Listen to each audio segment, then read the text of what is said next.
إن الله وملائكته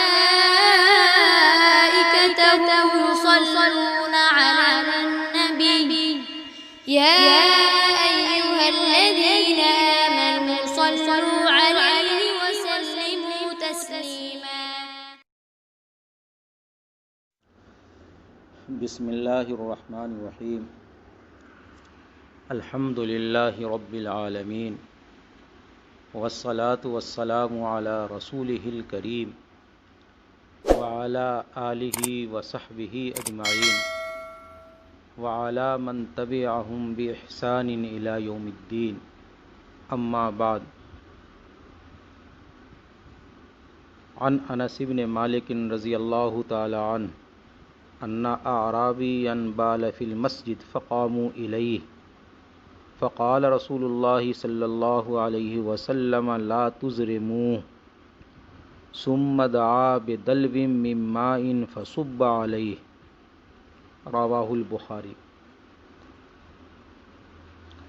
میں مفتی جمال الدین دارالعلوم حیدرآباد اپنے طلبہ عزیز سے مخاطب ہوں. آپ حضرات اچھی طرح جانتے ہیں کہ کرونا وائرس کی وجہ سے زندگی کے تمام شعبے حد درجہ متاثر ہوئے ہیں. ان شعبوں میں سے ہمارا تعلیمی شعبہ بھی کافی متاثر ہوا. اس مرض کی وجہ سے پیدا شدہ اندیشوں اور خدشات کا اطمینان بخش جواب آج بھی ماہرین کے پاس نہیں ہے. خدشات اور مفروضوں پر ہی اس وبائی مرض سے بچنے کا واحد حل لاک ڈاؤن سمجھ کر ہمارے پورے ملک بلکہ پوری دنیا میں نافذ کر دیا گیا اور یک لخت ساری دنیا کو ساکت اور جامد کر دیا گیا. اس کے باوجود وبا کے پھیلاؤ میں آج تک کوئی کمی نہیں ہو رہی ہے. لاک ڈاؤن سے تنگ عوام کا ذہن پڑھ کر حکومت جب لاک ڈاؤن میں نرمی کرنے پر آئی تو یہ مرض مزید بڑھنے لگا.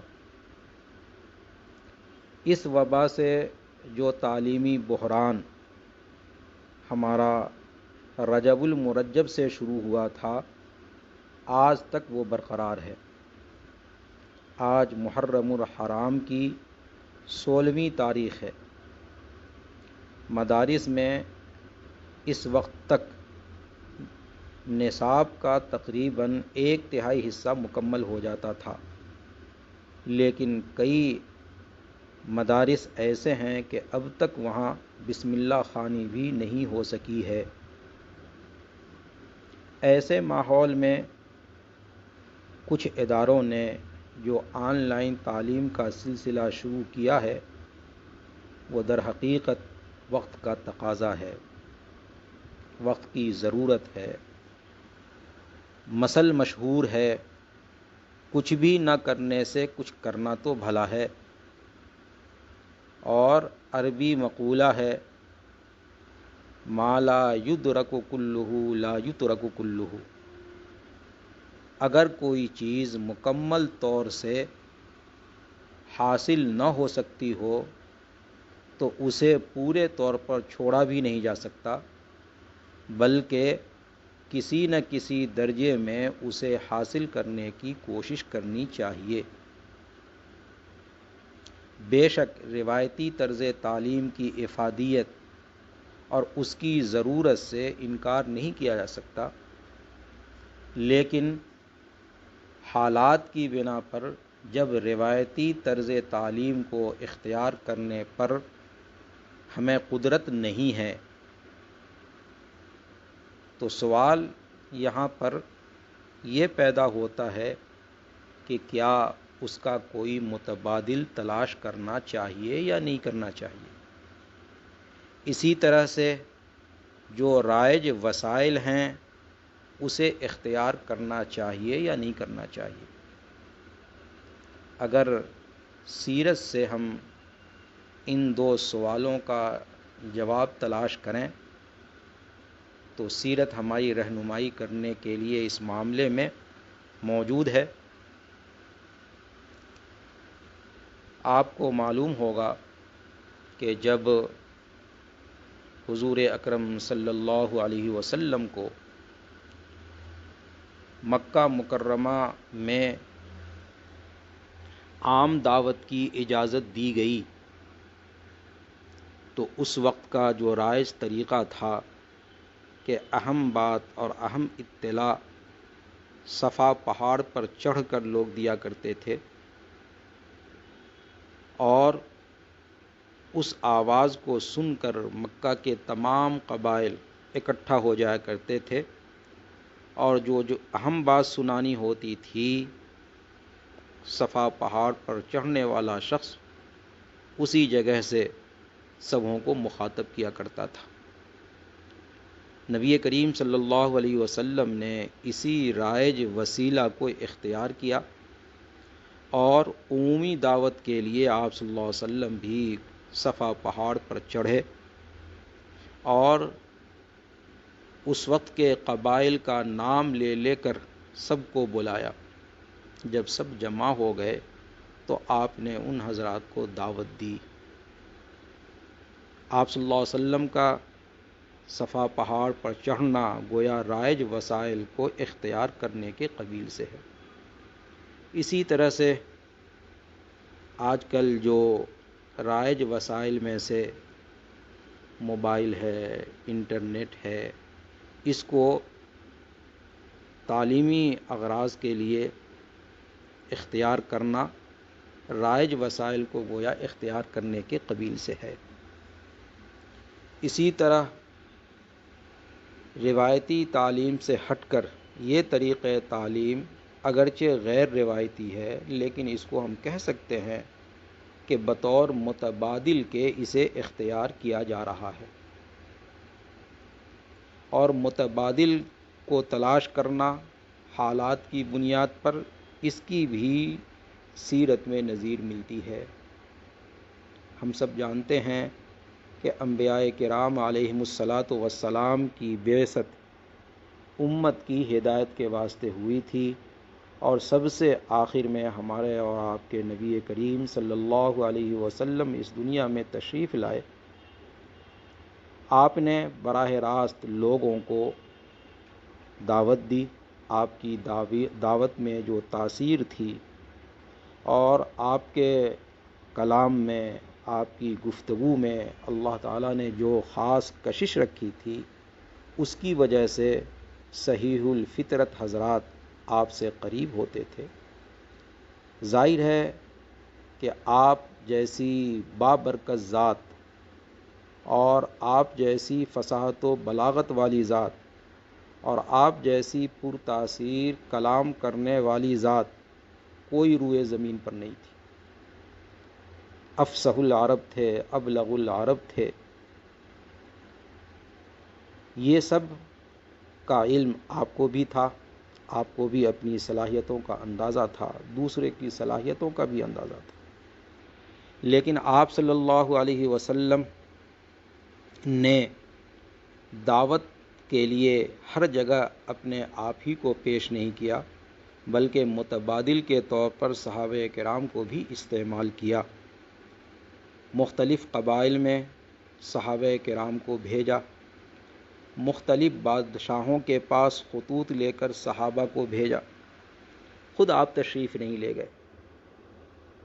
ظاہر ہے کہ جو تاثیر آپ کی موجودگی کی وجہ سے ہوتی، آپ کے تشریف لے جانے سے جو اثر قبائل کے اوپر پڑتا، سرداروں پر پڑتا، بادشاہوں پہ پڑتا، ویسی تاثیر صحابہ کرام کے ذریعے خطوط یا صحابہ کرام کے وفود سے وہ بات نہیں پیدا ہوتی۔ لیکن ظاہر ہے کہ اس وقت کے ظروف اور حالات کے لحاظ سے آپ کا ہر قبیلے میں پہنچنا، ہر بادشاہ کے پاس بذات خود جانا ممکن نہیں تھا، تو آپ صلی اللہ علیہ وسلم نے بطور متبادل کے صحابہ کرام کو بھی استعمال کیا۔ ایسے ہی اگر ہم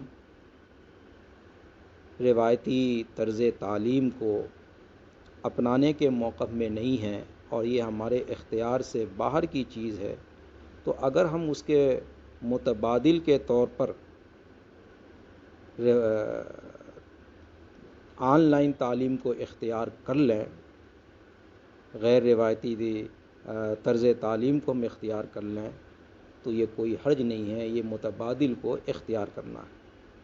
یہ ضرور ہے کہ نعم البدل نہیں ہے اس کا، ہم یہ پورے احساس کے ساتھ کہتے ہیں کہ نعم البدل تو نہیں ہے، مگر کسی نہ کسی درجے میں یہ بدل ضرور ہے۔ لہٰذا اگر یہ طرز تعلیم کو ضرورت کے درجے میں گوارا کر لیا جائے تو کوئی حرج نہیں ہے۔ میں نے شروع میں ایک حدیث پڑھی ہے، اور وہ حدیث اس پس منظر میں پڑھی ہے کہ بسا اوقات انسان دو مصیبتوں میں گرفتار ہو جاتا ہے اور اسے دو میں سے ایک کو اختیار کرنا ہی پڑتا ہے، تو ایسی صورت میں شریعت کی ہدایت یہ ہے کہ ان دو مصیبتوں میں سے جو ہلکی مصیبت ہو اسے اختیار کیا جا سکتا ہے۔ یہاں ہمارے سامنے ایک مصیبت تو یہ ہے کہ رجب سے لے کر آج تک تعلیم بند ہے، یہ نقصان ہے۔ ہمارے طلباء خود اساتذہ سے جڑے ہوئے نہیں ہیں، درس کی وجہ سے جو باتیں ان کے کان میں پڑنی چاہیے تھیں اور جو تربیتی لائن کی باتیں بھی آنی چاہیے تھیں وہ سب مسدود ہے۔ بچوں کا وقت ضائع ہو رہا ہے، بری صحبتوں میں جا رہے ہیں، اور کوئی نظام العمل ان کا بنا ہوا نہیں ہے۔ یہ جو ایک مصیبت ہے یہ ایک طرف، اور دوسری مصیبت ہے ہمارے سامنے کہ آن لائن اگر تعلیم شروع کیا جائے تو بعض بچوں کے تعلق سے جو یہ بات آ رہی ہے کہ بڑے موبائل کا غلط استعمال کریں گے، نیٹ کا صحیح استعمال نہیں کر سکیں گے، تو ظاہر ہے کہ یہاں پر یہ بھی مصیبت ہے، اس کا بھی انکار نہیں کیا جا سکتا۔ لیکن ان دو مصیبتوں میں سے یہ جو آخری مصیبت ہے، یعنی آن لائن طریقۂ تعلیم کو اختیار کرنا جس سے تعلیمی حرج نہ ہو، ان طلباء کو اساتذہ سے مربوط ہونے کا موقع ملے، ان کا وقت جو یوں ہی ضائع ہو رہا ہے اس ضیاع سے بچے، اور جہاں تک غلط استعمال کی بات ہے نیٹ کے یا موبائل کے، تو ان طلباء کے جو اولیاء ہیں، ان کے جو سرپرست ہیں، ان کی بھی ذمہ داری بنتی ہے کہ اس پر وہ نگاہ رکھیں، اپنے بچوں کو پابند بنائیں کہ صالح مقاصد کے لیے ہی نیٹ کا وہ استعمال کریں اور صالح مقاصد کے لیے ہی بڑے موبائل کا استعمال کریں۔ اس طرح اساتذہ اور طلباء کے جو سرپرست ہیں، اولیاء ہیں، یہ دونوں مل کر اگر کام کریں گے تو اس کے بہتر نتائج آ سکتے ہیں۔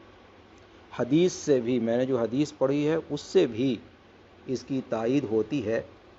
حدیث جو پڑھی تھی حضرت انس بن مالک رضی اللہ تعالیٰ عنہ کی، وہ بیان فرماتے ہیں، یہ مشہور حدیث بھی ہے، بخاری شریف کی حدیث ہے، کہ ایک دیہاتی صحابی حضور صلی اللہ علیہ وسلم کی خدمت میں حاضر ہوئے۔ آپ صلی اللہ علیہ وسلم مسجد میں صحابہ کے ساتھ تشریف فرما تھے۔ آنے والے دیہاتی صحابی بھی اسی مجلس میں بیٹھ گئے۔ تھوڑی دیر کے بعد ان کو استنجا کا تقاضا ہوا، وہ اٹھے اور مسجد نبوی میں ہی ایک کنارے پیشاب کرنا شروع کیے۔ صحابہ کرام نے جب دیکھا ان کو پیشاب کرتے ہوئے تو فوراً ان کو روکنے کے لیے اٹھے، لیکن حضور اکرم صلی اللہ علیہ وسلم نے فرمایا لا تزرموا، پیشاب کرنے سے ان کو نہ روکو۔ جب وہ پیشاب کر کے فارغ ہو گئے تو حدیث میں آتا ہے ثم دعا بدلو من ماء، پانی کا ایک ڈول منگوایا، ایک پانی منگوایا، فصب علیہ، اور پانی اس کے اوپر بہا دیا گیا۔ یہ حدیث بخاری شریف کی ہے۔ بخاری شریف کے ایک شارح علامہ بدر الدین عینی رحمۃ اللہ علیہ ہیں، ان کی مشہور شرح کا نام عمدۃ القاری ہے۔ انہوں نے اپنی شرح میں اس بات کو لکھا ہے کہ نبی کریم صلی اللہ علیہ وسلم نے یہاں پر اہون البلیتین پر عمل فرمایا ہے، یعنی دو مصیبتیں سامنے تھیں آپ صلی اللہ علیہ وسلم کے، تو آپ صلی اللہ علیہ وسلم نے بڑی مصیبت سے اعراض کرتے ہوئے چھوٹی مصیبت کو گوارا کیا۔ اب وہ دو مصیبتیں کیا تھیں، خود انہوں نے وضاحت کی ہے کہ یہاں پر ایک مصیبت تو یہ ہے کہ مسجد نبوی میں پیشاب کیا جا رہا ہے، مسجد نبوی کو گندگی سے ملوث کیا جا رہا ہے، یہ ہے مصیبت۔ اور دوسری مصیبت یہ ہے کہ صحابی نے لا علمی کی وجہ سے جو پیشاب کیا تھا، اگر ان کو پیشاب کے درمیان ہی پیشاب کرنے سے روکا جاتا اور وہ اس کو روک لیتے تو صحت کے لحاظ سے ان کو نقصان ہوتا۔ تو ایک طرف صحابی کی صحت پر اثر انداز ہونا، صحت کے اوپر غلط اثر پڑنا، اور دوسری طرف مسجد نبوی کا ملوث ہونا، یہ دونوں مصیبت۔ لیکن آپ صلی اللہ علیہ وسلم نے محسوس فرمایا کہ اگر مسجد ناپاک ہو جا رہی ہے، مسجد گندگی سے ملوث ہو جا رہی ہے، تو اسے پاک کرنے کی شکل ہے، اسے پاک کیا سکتا، اگر یوں ہی اسے چھوڑ دیا جائے خشک ہونے کے لیے تو بھی پاک ہو جائے گی، پانی اگر اس پر بہا دیا جائے تو بھی پاک ہو جائے گی۔ لیکن پیشاب کے درمیان پیشاب کو اگر پیشاب کرنے والا روک لے تو اس کی صحت پر جو اثر پڑے گا وہ زیادہ سخت ضرر ہے۔ تو آپ صلی اللہ علیہ وسلم نے سخت ضرر سے منع فرمایا اور صحابہ کو فرمایا لا تضرموہ، ان کو پیشاب سے نہ روکو، اور یہ حکم دیا کہ پانی لاؤ اور مسجد جو گندی ہو چکی ہے، مسجد جو ناپاک ہو چکی ہے، اسے پاک کر دیا جائے۔ اسی حدیث سے علماء اصول نے قاعدہ نکالا ہے من ابتلا ببلیتین فعلیہ ان یختار اہونہما، یعنی جو دو پریشانیوں میں گھر جائے اور ان میں سے ایک پریشانی کو گوارا کر لینا دوسرے کے مقابلہ میں آسان ہو تو اسی کو اختیار کر لیا جائے۔ یہ اصول نکالا اور اس کے ذیل میں کئی جزیات فقہا نے ذکر کیے، سارے جزیات کا ذکر کرنا تو طوالت کا باعث ہوگا، میں یہاں پر صرف 3 جزیہ ذکر کر رہا ہوں جو اس قاعدے سے متعلق ہے۔ مثلا فقہا لکھتے ہیں کہ اگر کسی شخص کے پاس جسم کو چھپانے کے لیے کپڑا نہ ہو، بہت ہی مختصر کپڑا ہو، اس سے پورا جسم اس کا چھپ نہیں پا رہا ہے، حتیٰ کہ اگر وہ کھڑا ہوتا ہے تو جو سطر کا حصہ ہے، مثلا ناف سے لے کر کے گھٹنے تک کا حصہ، یہ بھی نہیں چھپ پاتا، لیکن بیٹھ جاتا ہے تو سطر چھپ جاتا ہے، جو یہ حصہ ناف سے لے کر گھٹنے تک کا ہے یہ حصہ چھپ جاتا ہے۔ تو فقہا کہتے ہیں کہ ایسا شخص کھڑے ہو کر نماز نہ پڑھے بلکہ بیٹھ کر نماز پڑھے۔ ظاہر ہے کہ نماز میں قیام فرض ہے، مگر اس فرض کو چھوڑ دیا جا رہا ہے کیونکہ یہ اس کا چھوڑنا آسان ہے، اس کا متبادل شریعت میں موجود ہے، اور وہ ہے قعود، بیٹھ کر نماز پڑھنا۔ لیکن نماز سطر کے کھلے ہوئے ہونے، قابل سطر حصہ کے کھلے ہوئے ہونے کے ساتھ پڑھنا، یہ اشد ہے، اور اس کا کوئی متبادل بھی نہیں ہے۔ اس لیے کہا گیا ہے کہ قیام چھوڑ دے، کیونکہ قیام کا چھوڑنا اخف ہے، اور سطر کھلے ہوئے ہونے کی حالت میں نماز پڑھنا اشد ہے۔ تو اشد کو چھوڑ کر اخف کے اوپر عمل کیا جائے اور بیٹھ کر نماز پڑھنے کا پابند اسے بنایا جائے۔ اسی طرح ایک شخص ایسا ہے جسے زخم ہے، اگر وہ سجدہ کرتا ہے معمول کے مطابق تو زخم سے پیپ، مواد وغیرہ نکلنا شروع ہو جاتے، اور اگر اشارے سے سجدہ کرتا ہے تو اس کے زخم سے مواد نہیں نکلتا۔ تو یہاں بھی فقہاء نے یہ کہا ہے کہ وہ سجدہ نہ کرے بلکہ اشارے سے سجدہ کرے، معمول کے مطابق سجدہ نہ کرے، کیونکہ حدث کے ساتھ نماز پڑھنا،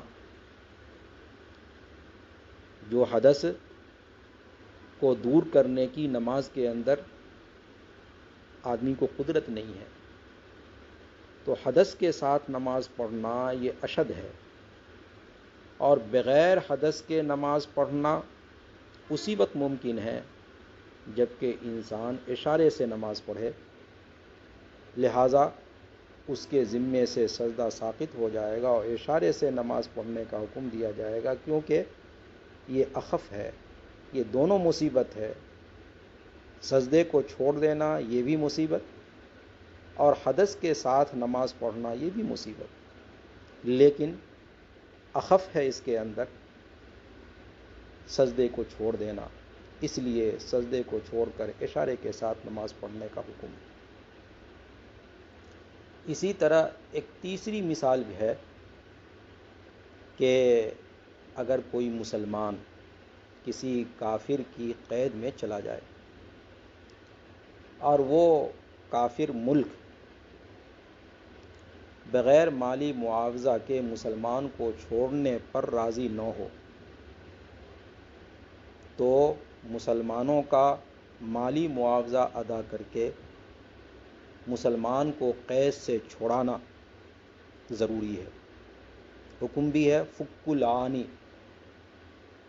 اسیر اور قیدیوں کو چھڑاؤ، بڑی فضیلت بھی آئی ہے، اور خود سیرت سے بھی یہ چیز ثابت ہے کہ نبی کریم صلی اللہ علیہ وسلم نے کئی صحابہ کو جو قید میں جا چکے تھے مالی معاوضہ دے کر ان کو چھڑایا۔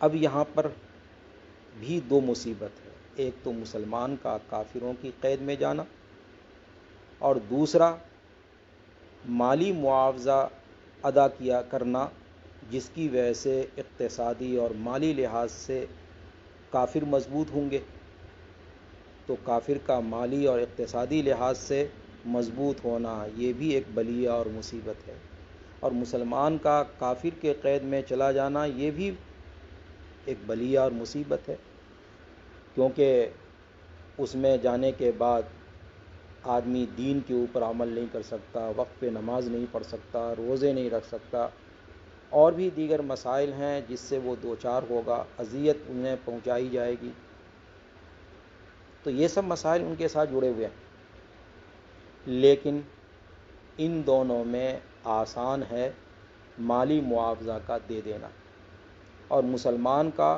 کسی کافر کے قید میں رہنا یہ اعظم بلیہ ہے، اعظم مصیبت ہے، لہٰذا یہاں پر بھی مالی معاوضے کو ادا کر کے مسلمانوں کو چھڑانے کی اجازت دی گئی ہے۔ یہ تین جزیہ میں اختصار کی غرض سے ذکر کیا ہوں، ورنہ بہت سی جزیات اس قاعدے کے ذیل میں فقہاء نے ذکر کیے ہیں۔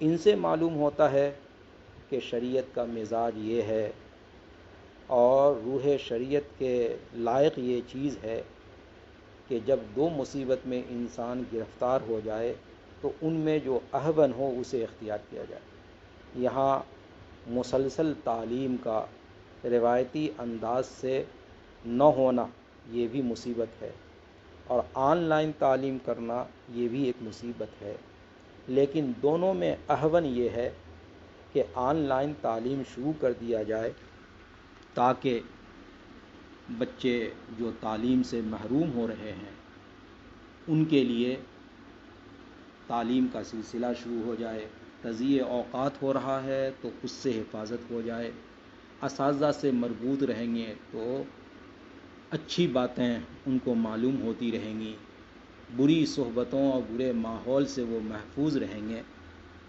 ان وجوہ سے ان کو اختیار کیا جا سکتا ہے، اور ساتھ ہی یہ بات جو آ رہی ہے کہ بچوں میں خطرات ہیں نیٹ دے دینے سے، موبائل دے دینے سے، تو ہم اس موقع سے گزارش کریں گے طلباء کے اولیاء سے، ان کے سرپرستوں سے کہ ان کی نگرانی کیا کریں۔ اس سے تربیتی نظام بھی قابو میں آ سکتا ہے۔ ضرورت ہے کہ اساتذہ بھی محنت کریں، طلباء کے اولیاء اور سرپرست بھی فکر مند ہوں، انشاءاللہ بہتر نتائج آئیں گے۔ میں آخر میں یہ بات کی بھی وضاحت کر دینا چاہتا ہوں کہ ہمارے مدارس ابھی کھلنے کے موقف میں نہیں ہیں، اگرچہ یہ باتیں آ رہی ہیں میڈیا میں کہ فلاں تاریخ کو فلاں مہینے میں اسکول کھل جائیں گے، کالج کھل جائیں گے، یونیورسٹیاں کھل جائیں گی، لیکن ہم لوگوں کو اپنے مدارس کو اسکول کالج پر قیاس نہیں کرنا چاہیے۔ ایک تو اس وجہ سے کہ وہاں ہاسٹل کم ہوتے ہیں، عام طور پر قرب و جوار کے بچے اسکول میں پڑھنے کے لیے جاتے ہیں، پھر اپنے گھر لوٹ جاتے ہیں، جبکہ ہمارے دینی مدارس میں نظام ہے بورڈنگ کا۔ اکثر نہ صحیح لیکن کم سے کم نصف تعداد تو اتنی ہوتی ہے جس میں دور دراز کے بچے ہوتے ہیں۔ اب ملک ایسی صورتحال سے گزر رہا ہے کہ یہاں ٹرین کا نظام حسب معمول نہیں ہے۔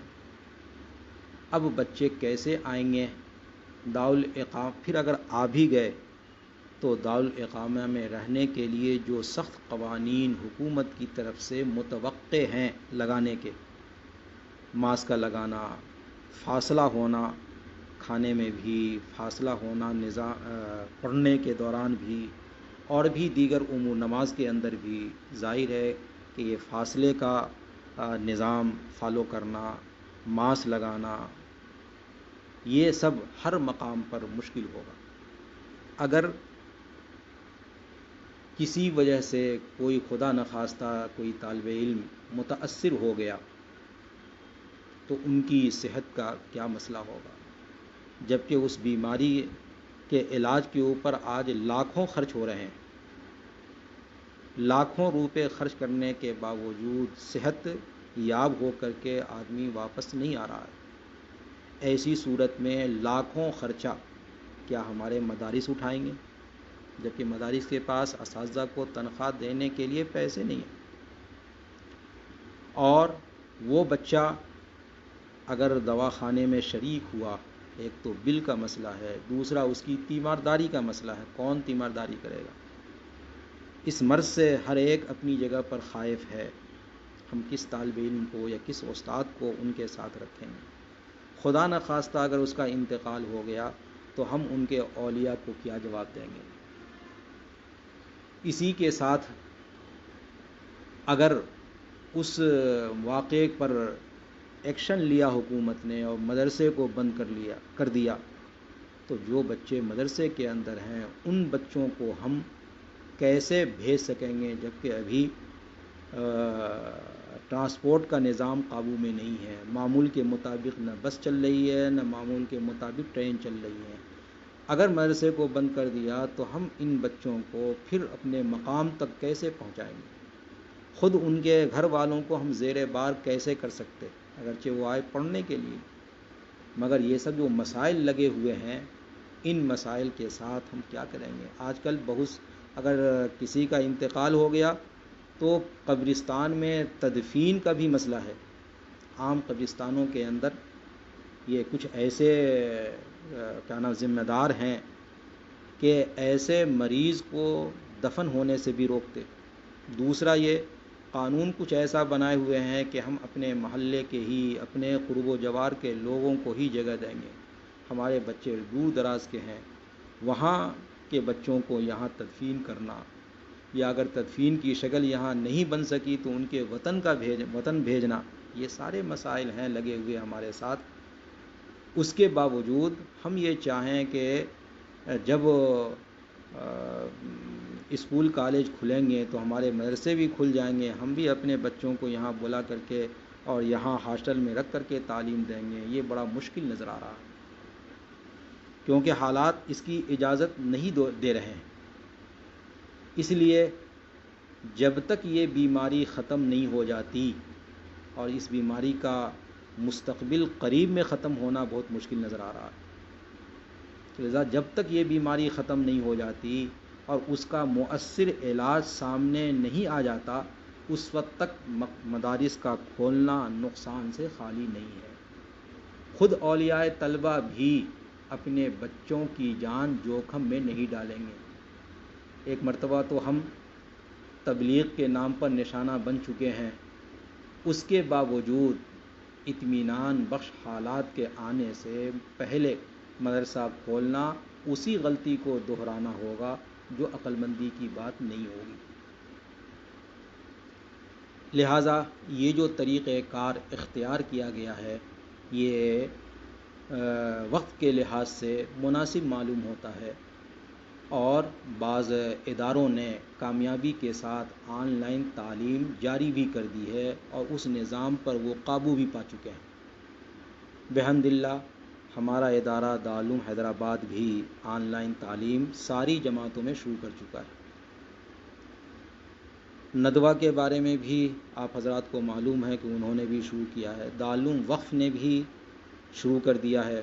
سنا یہ ہے کہ مسیح العلوم بنگلور میں بھی تعلیم اس انداز سے شروع ہو گئی ہے. ہمارے حیدرآباد کے دیگر ادارے بھی مثلاً اشرف العلوم ہے، دارالعلوم رحمانیہ ہے، معہد العالی ہے، ان سب جگہوں کے اندر بھی یہ تعلیم چل رہا ہے. تو مدارس اس طرح کے نظام سے جڑ رہے ہیں اور اپنے طلبہ کو فائدہ پہنچا رہے ہیں.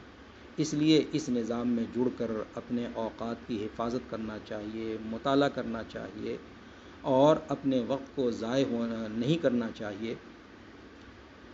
یہ جتنا ہو سکتا ہے اتنا اپنے آپ کو علمی مشاغل میں مشغول رکھنا چاہیے، اساتذہ سے مربوط رہنا چاہیے، ان سے رہنمائی لیتے رہنا چاہیے. کوئی بھی مشکل سامنے آئے اس مشکل کے لیے اپنے اساتذہ کو آپ حضرات زحمت دیں اور ان سے رہنمائی لیتے ہوئے آگے بڑھتے رہیں اور غیر ضروری کاموں میں اپنے موبائل اور اپنے نیٹ کو استعمال نہ کریں.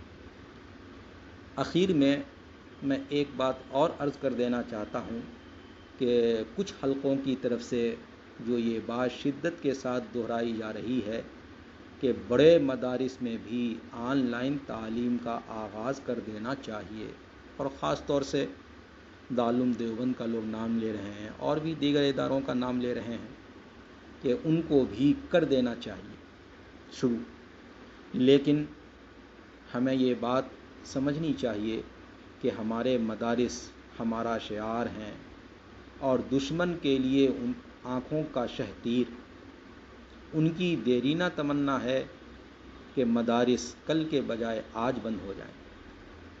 جس ملک میں تبلیغی جماعت کے اجتماعات سے کرونا پھیلتا ہو لیکن سپریم کورٹ کے حکم سے جگن ناتھ یاترا میں کرونا کو داخلے کی اجازت نہ ہو، جہاں عید کی نماز سے کرونا کے انتشار کا سخت خطرہ ہو، لیکن شہید بابری مسجد کی مقبوضہ زمین پر مندر کی سنگ بنیاد کے موقع پر NSG اور بلیک کمانڈوز کی سخت سیکورٹی کی وجہ سے کرونا کے داخلے کی اجازت نہ ہو ایسے ملک میں مدارس ہی امت مسلمہ کے تشخص کا آخری سہارا ہے۔